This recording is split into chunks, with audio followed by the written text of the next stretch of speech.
Assalamu alaikum wa rahmatullahi wa barakatuh. Nous avons vu dans la première partie de la vidéo des témoignages de voyageurs qui ont vu le Remblai construit par Dhul Qarnayn.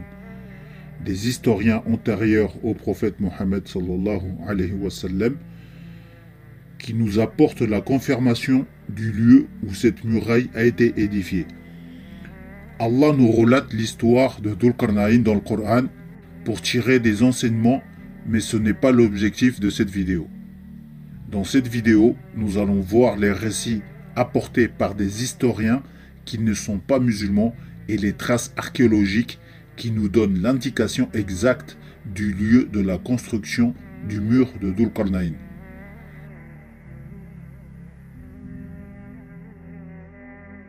On a déjà vu très sommairement les causes de révélation des versets concernant l'histoire de Dhul Qarnayn dans la vidéo. Quelle est la source boueuse que Dhul Qarnayn vit le soleil se coucher, que je vous invite à regarder. On a vu que la cause de révélation de ces versets de l'histoire de Dhul Qarnayn apparaît dans la sourate Al-Kahf et est une réponse à l'une des trois questions posées par Quraysh au prophète sallallahu alayhi wa sallam pour le piéger et contester sa prophétie. Les polythéistes de Quraysh avaient envoyé une délégation de la Mecque à Yathrib pour demander aux rabbins juifs de leur donner des questions qu'ils pourraient poser au prophète Mohammed sallallahu alayhi wa sallam qu'il ne saurait pas répondre. Et ainsi les ennemis de l'islam pourraient avoir des arguments contre lui. Ces questions étaient de savoir quelle est la nature de l'âme. Ils l'ont interrogé sur les gens de la caverne. Et la dernière question était l'histoire du souverain qui voyageait lors de grandes expéditions. La révélation est venue avec des informations sur Dhul Qarnayn.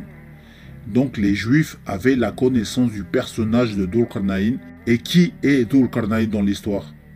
Ce sujet sera traité dans une prochaine vidéo, Inch'Allah. Mais la question qu'on pourrait se poser est de savoir si c'est utile de connaître la position exacte de la construction du Remblai. Et la réponse est oui, car ça nous permet d'identifier les Yajouj et Majouj et nous préparer pour les événements de la fin des temps dont beaucoup se sont déjà produits. Savoir aussi que des témoignages de voyageurs et historiens témoignent de l'existence du mur à une certaine époque augmente la foi et la conviction de la véracité du Coran. Comme l'exemple du prophète Ibrahim alayhi salam où il demanda à Allah « Montre-moi comment tu redonnes vie aux morts ». Allah lui répond « Tu n'as donc pas la foi ?» Il y a là aussi une preuve éclatante et sensitive sur le pouvoir d'Allah de ressusciter les morts pour le jour du jugement et de la rétribution. Allah Ta'ala nous informe que son proche intime Ibrahim lui a demandé de lui montrer de visu comment il ressuscite les morts, car il avait la certitude de cela après ce qu'Allah lui a révélé. Mais il voulait voir cet acte de ses propres yeux pour avoir la certitude de la vision. Donc le fait de savoir avec science et connaissance que des personnes ont témoigné et ont laissé des écrits sur l'existence de la muraille augmente notre certitude.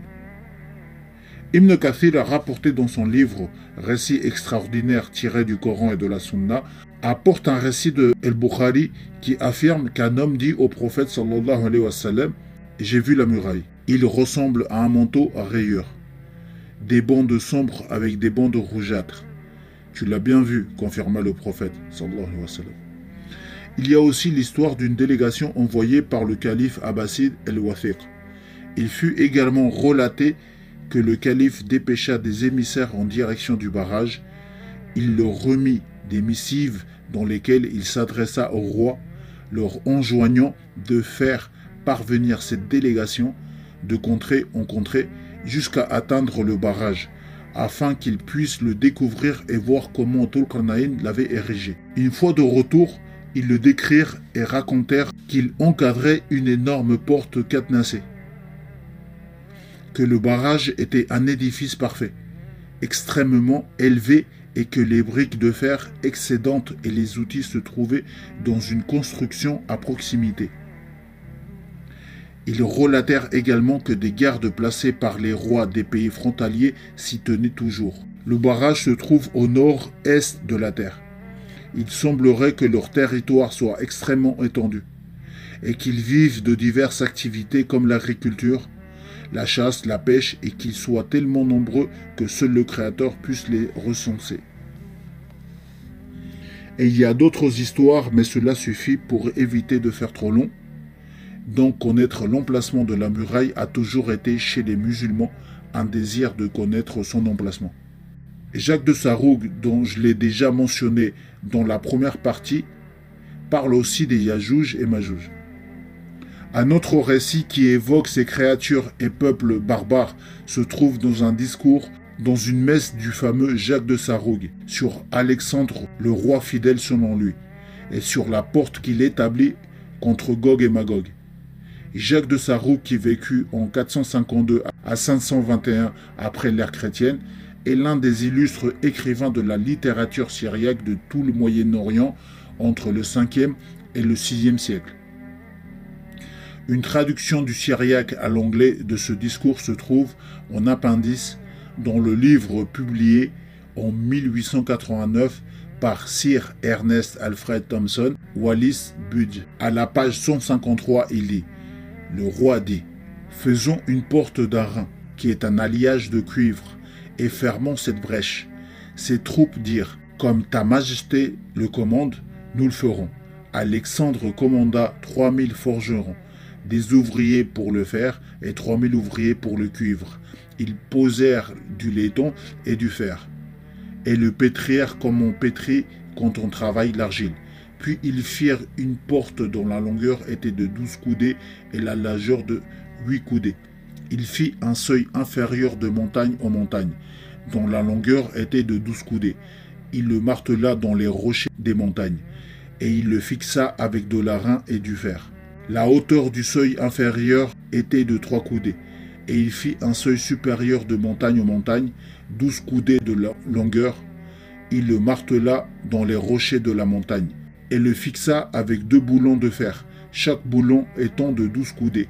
Il fit 2 boulons de fer de rocher au rocher derrière la porte, et fixa les têtes des boulons dans les roches. Il fixa la porte et les verrous, plaça des clous de fer, et les bâtit l'un par l'autre, de sorte que si les Huns sont un ancien peuple, selon certaines sources, une confédération nomade originaire de l'Asie centrale, viennent et creusent le rocher qui est sous le seuil de fer, même si les hommes peuvent passer un cheval avec son cavalier en serait incapable.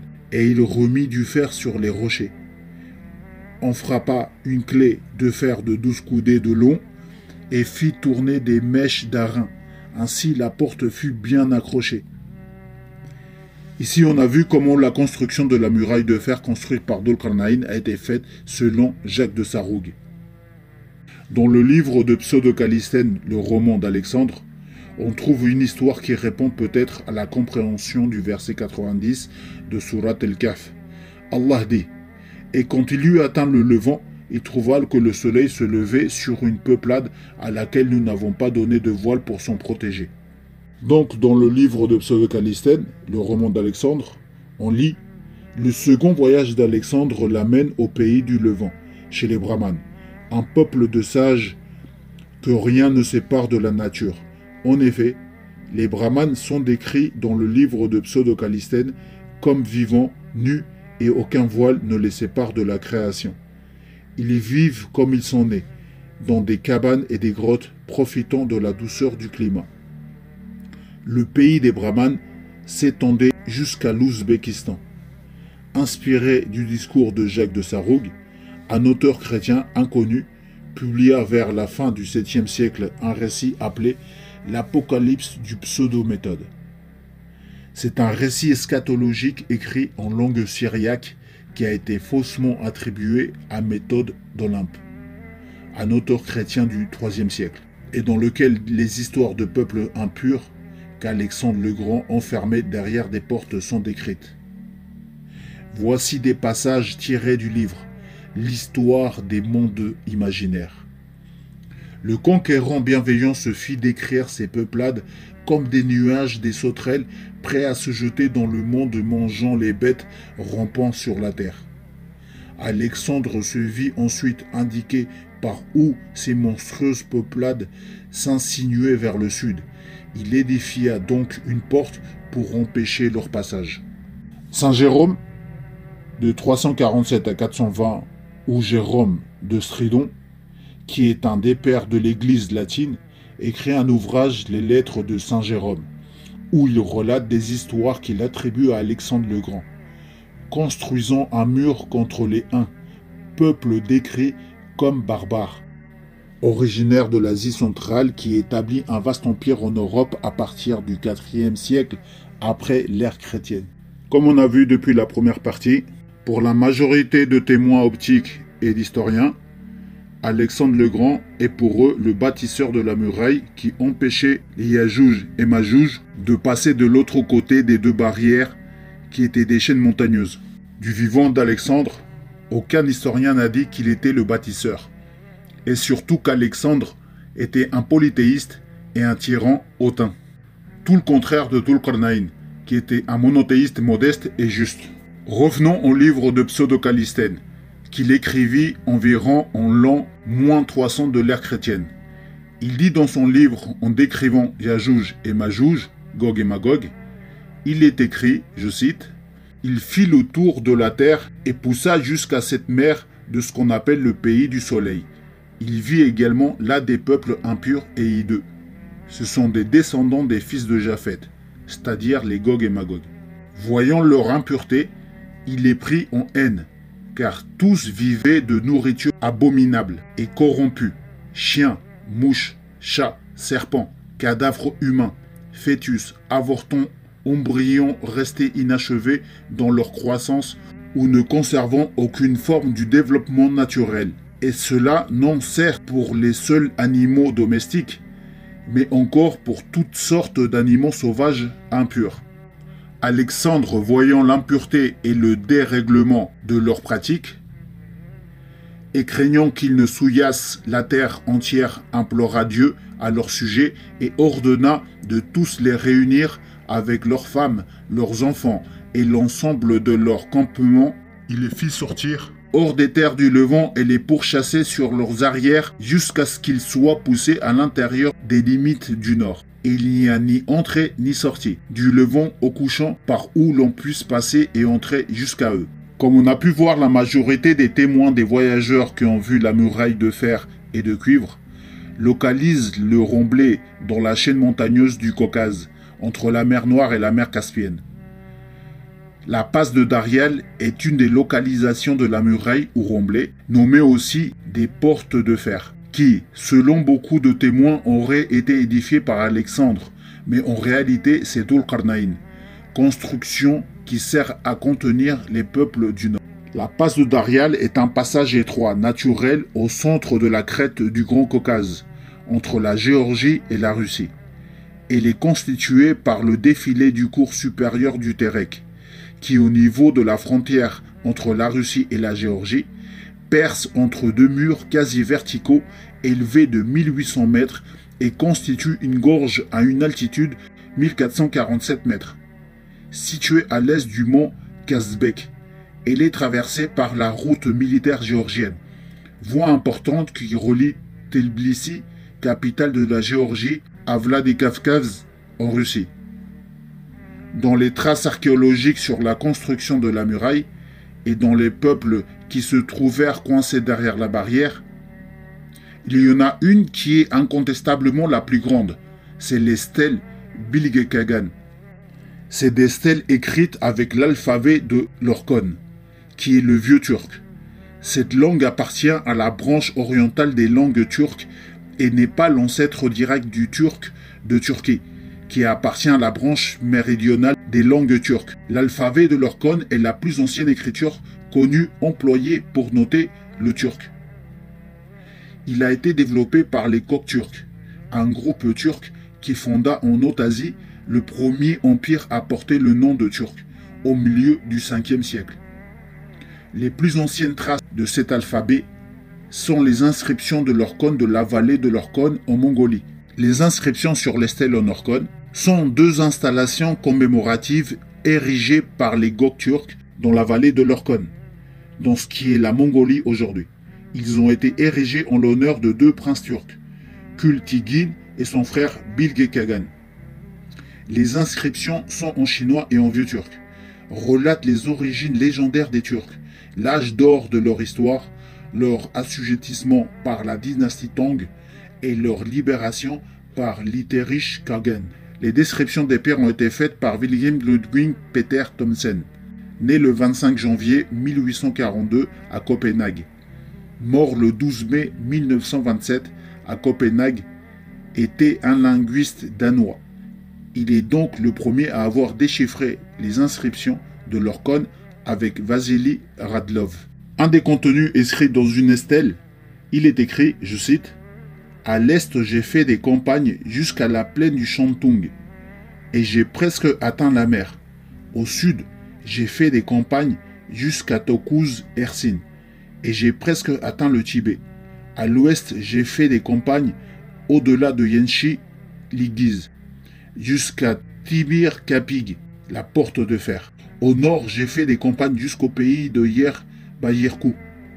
À toutes ces terres, j'ai conduit les Turcs. La forêt de mont Otikin n'a pas de suzerain.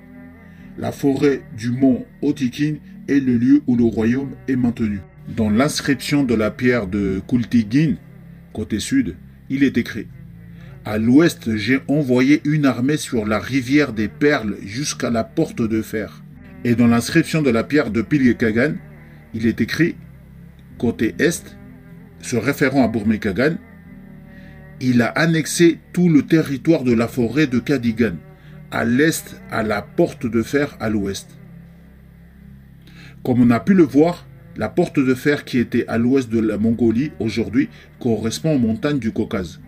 Pour ces peuples-là de Turcs, Mongols et Chinois, la porte de fer était pour eux un lieu de référence. Toujours dans la pierre de Bilge-Kagan, il est écrit, je cite, « Quand le ciel bleu, Kok Teg Engeri, en haut et la sombre terre, Jagiz, en bas sont devenus, entre les deux, ont créé les fils des hommes, Kisi Ogli. » Ici, dans ces écritures, il est écrit Jagiz. Jagiz était pour le peuple Kokturk, les Chinois. Si vous avez vu ma vidéo sur qui est Yajouj et Majouj, dans cette vidéo, je vous explique que dans l'alphabet ancien, Yajouj veut dire terre d'en dessous ou terre d'au-delà. Dans la traduction de la pierre de Bilge-Kagan, il est écrit Yagiz. Yagiz traduit par Peter Thomsen par sombre terre en bas. Pour conclure, les témoins et historiens musulmans et majoritairement non musulmans ont identifié la muraille érigée par Dhul-Qarnayn dans le pass de Darial. La pierre d'Orkhon témoigne clairement que la porte de fer était connue des peuples asiatiques et devenue un site de référence de leurs voyages et expéditions, et les peuples se trouvant derrière cette muraille étaient unanimement les peuples se trouvant sur les steppes asiatiques. Et pour les Mongols, comme il est écrit sur les stèles, les Yajouj étaient les Chinois. Et si vous avez regardé la vidéo sur qui sont les Yajouj et Majouj, alors vous savez qui sont les Majouj. Abonnez-vous, likez, partagez et activez la cloche, car des nouvelles vidéos sont en préparation. Assalamu alaikum wa rahmatullah.